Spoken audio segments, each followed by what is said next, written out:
শুধু স্বাধীনতা দিবসের দিনেই স্বাধীনতা দিবস উদযাপন এমনটা নয়, প্রতিটা দিনই যেন আমরা স্বাধীনতা দিবস উদযাপন করতে পারি।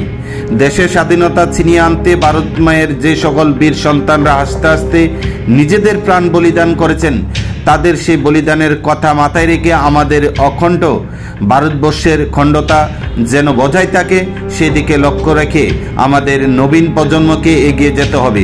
সোনামুড়া মহকুমা ভিত্তিক স্বাধীনতা দিবস উদযাপন অনুষ্ঠানের প্রধান বক্তার ভাষণে মহকুমাবাসীর উদ্দেশ্যে কথাগুলি বলেন ত্রিপুরা বিধানসভার বিধায়ক কিশোর বর্মন বৃহস্পতিবার সকাল 9:30 এদিন সোনামুড়া স্পোর্টিং অ্যাসোসিয়েশন ময়দানে অনুষ্ঠিত হয় মহকুমা ভিত্তিক ৭৮তম স্বাধীনতা দিবস উদযাপন অনুষ্ঠানে পতাকা উত্তোলন করেন বিধায়ক কিশোর বর্মন।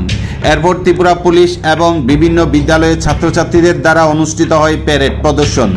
এরপর ক্রমে অনুষ্ঠিত হয় দেশাত্মবোধক সাংস্কৃতিক অনুষ্ঠান এবং বিভিন্ন বিদ্যালয়ের ছাত্রছাত্রীরা যোগাসন এবং তাংটা প্রদর্শিত করে। অনুষ্ঠানে বিধায়ক কিশোর বর্মনের পাশাপাশি উপস্থিত ছিলেন সোনামুড়া মহকুমা শাসক অরূপ দেব, নগর পঞ্চায়েতের chairperson Sharada Chakraborty, vice chairperson Shahjahan Mia, অন্যান্য বিশিষ্ট সমাজসেবকগণ।